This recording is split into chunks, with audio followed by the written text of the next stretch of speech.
છોકરીઓને શિક્ષણ આપી અને આપણે સમાજમાં બીજા રાજ્યોની સરખામણીમાં આપણે કેવી રીતે એમની સાથે ચાલવું, કેવી રીતે એમની જોડે રહેવું જોઈએ, એની એક સમસ્યા મોટી છે. તો આપણે શિક્ષણ મેળવી ગુજરાત કૃષિ યુનિવર્સિટીમાં પણ શિક્ષણ માટેની ઘણી મોટી ફેકલ્ટીઓ અહીં આવેલી છે. એનો લાભ આપણા વિસ્તારના ખેડૂતો લે.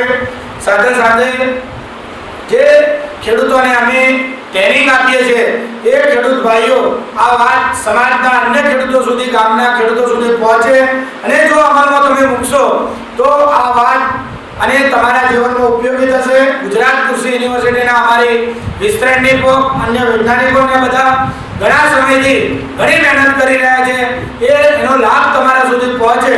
એ સિવાય પણ યુનિવર્સિટીએ ઘણા સમયથી આપણી જે માંગો ઘણી હતી કે બિયારણ યુનિવર્સિટી દ્વારા મળતું નથી, બગાયતી પાકોના રોપા નથી મળતા, એની આપણે સંકલિત કરી અને એટેક બિલ્ડિંગ જે ચાલુ કર્યું છે એમાં એક જ જગ્યાએ ખેડૂતને જે બિયારણ જોઈએ, જે માર્ગદર્શન જોઈએ, વ્યાજબી ભાવે તમને બગાયતી પાકોના જે રોપાઓ જોઈએ એનું આપણે અહીં વિતરણ ચાલુ કર્યું છે. એનો લાભ લેજો. સાથે સાથે આપણે જે આ વિસ્તારના ખેડૂતો નજીકમાં છે એમના માટે વેટરનરી વિભાગ દ્વારા પશુપાલન કો જે છે એમના માટે આપણે ડીસા મુકામે આખા એશિયામાં મોટામાં મોટું ચિકિત્સાલય ચાલુ કરી એ વિસ્તારના ખેડૂતો માટે જો અહીં વેટરનરી કોલેજમાં અમારા ડોક્ટર કોલ એ ઘણી વ્યવસ્થા સાચવી છે કે એક બે કેસો અઠવાડિયે ભાગે જોવા મળતા આજે દરરોજના પશુઓના 50 કેસો આપણી જોડે આવે છે.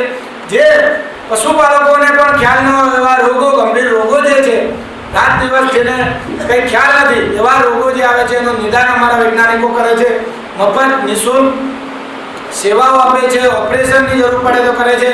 તો આનો પણ લાભ આપણા વિસ્તારના ખેડૂતો મહત્તમ લે, વૈજ્ઞાનિકો સાથે વાર્તાલાપ કરતા થાય, એ મારું મંતવ્ય છે. તો આ ખેડૂતને આર્થિકમાંથી આપણે બચાવી શકીશું. તો આ બધી વાત કરી આજના દિવસે આજે જે મહત્વનું સેશન, અત્યારે ઉદ્ઘાટન સેશન પછી તરત જ તમને માર્ગદર્શન આપવામાં આવશે. પછી ફાર્મની વિઝિટ કરાવી અને યુનિવર્સિટીમાં ચાલતી પ્રવૃત્તિઓ એનું માર્ગદર્શન આપવામાં આવશે. તો મહત્તમ લાભ ખેડૂતો લે. પોતાનો સમય જે વેઠ્યો છે, તમે સરકારે આટલો ખર્ચ કર્યો છે, અમે જે સમય બગાડ્યો છે, તો એનો લાભ તમારા સુધી પહોંચે એવી અમારી ઈચ્છા છે. તો એનો મહત્તમ લાભ આપ સૌ લો. તો આજના દિને આખો દિવસ અહીં રહી અને કંઈ જાણીને જાઓ એ વિષય તમે ગામના અન્ય લોકો સમક્ષ મૂકો એવી અમારી અપેક્ષા છે. તો આજના દિને આપ સૌને એ વાતથી વાકેફ કરું છું કે ગુજરાત કૃષિ યુનિવર્સિટી ખેડૂતો સાથે છે.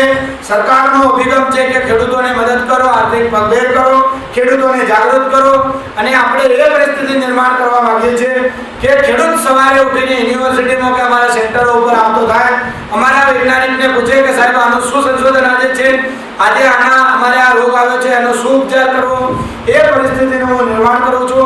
એમાં આપ સૌ સાથ સહકાર આપશો. ગુજરાત કૃષિ યુનિવર્સિટીના વૈજ્ઞાનિકોને મારા વતીથી એવી ખાતરી આપું છું કે કોઈ પણ ખેડૂતને કંઈ પણ માર્ગદર્શનની જરૂર હશે તો ગમે ત્યારે બેશક અહીં આવજો. તમને પૂરેપૂરું માર્ગદર્શન આપવાની ખાતરી સૌ છું. અસ્તુ ભારત માતા કી જય.